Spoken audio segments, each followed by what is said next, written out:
Hi all, I had a really exciting game last night. So this is my game. I kicked off with E4 and he played the Sicilian defence, and after knight F3 he now played E6.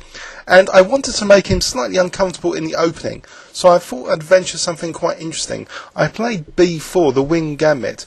After C takes B4 I played D4, and one of the points is that my D4 pawn is going to be less able to be undermined by black.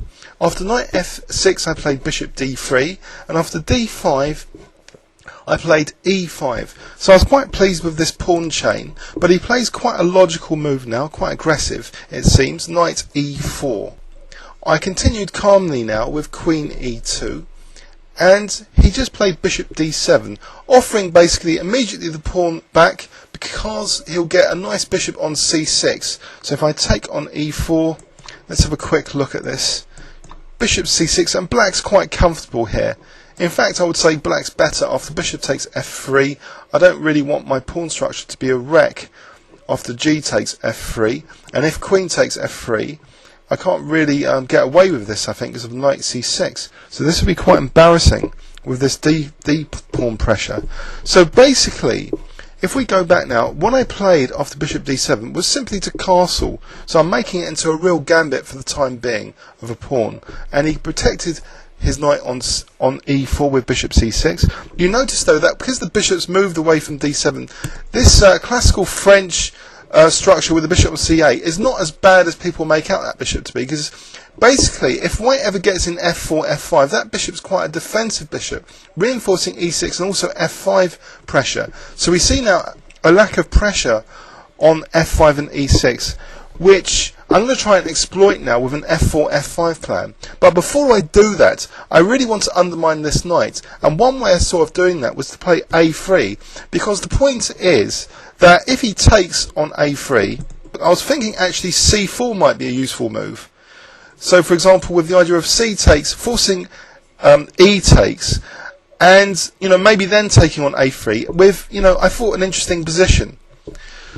But actually after A3 he actually played knight C3, and I really didn't mind this at all, because look how many moves that knight's taken to come here to C3, and I'm just taking it off with my knight on B1. So I thought I had quite an initiative going now, with my pieces quite well developed for the pawn. So I play knight G5 now, because this is quite an annoying probing move, this knight G5, and I don't mind my position at all actually, because his knight would actually be well placed on C6, so that bishop on C6 seems to be a bit of a problem, and I have freedom now to carry out F4, F5 as I previously mentioned. So after G6 I did actually play F4 now, and after bishop E7, here is where the engines really don't like my move. I played a move G4, which seems a bit rash and a bit overly aggressive. I was really having in mind, this might be a thematic pawn structure undermining move to play for F5, but maybe actually I should play a bit more calmly here, as the engines suggest. Maybe just queen E1 to pick up the pawn. So for example, queen E1 instead of G4, and this kind of variation I can still go back in for the attack apparently. So bishop D2, because the queen can't take as a bishop E3, trapping the queen, and this will be pleasant for me. Here's another variation. So say knight D7, and the queen can actually come back, to attack in this line, and this would be very good with queen H6, with a kind of winning attack if I can defend D4 and get in rook H4 here. So this is just an example variation to show the dangers which black might face on the king's side if he's not careful.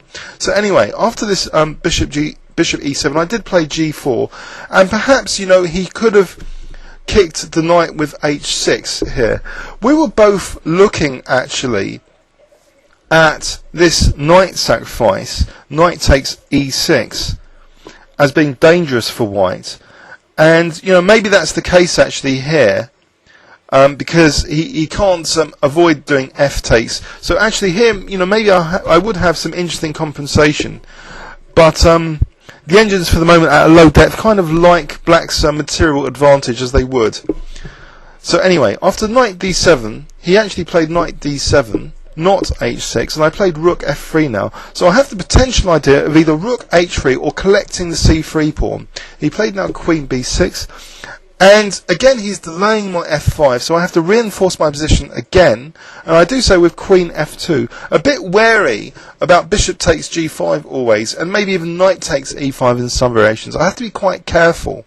He plays now bishop a4, and now actually I play king h1. So basically, he had yet another opportunity to play h6, and here the move knight takes e6 isn't as good as before, because actually there is a useful computer move of just rook g8, which we both wouldn't have considered in post-mortem analysis. And here, if black can take the knight more comfortably, just delaying the capture of the knight, then white might really be in serious trouble here. For example, f5, g takes f5, bishop takes, and now taking the knight and castling queenside. So black's winning material and then running with his king, and this would seem much better for black, even if he has to give up the rook on g8, give up the exchange. It would seem to be a pleasant position for black. But anyway, he didn't play that. In this position, after queen f2, he played bishop a4, and now I continued again with king h1. Again, you know, I was a bit wary about these gfs and rook g8 possibilities. So it's this balance between strengthening the position and going on for the attack, which was f5. You know, can you play f5 without getting blown to bits in the process? You know, that's the question here. After f5, I didn't really want to leave the position with g takes. I didn't really fancy that. His king's still in the centre, so I thought I'd try and open the lines up and give up my nice central wedge pawn with on e5. I played ef en passant, and now queen e2. I thought this would give me a slight advantage. He gives back a pawn with knight e4, so I take. And now maybe, you know, he regretted not just playing bishop c6 here, but actually it seems bishop c6 would still give white a small advantage. What he played was actually castles, and that gave me the opportunity to play bishop e3.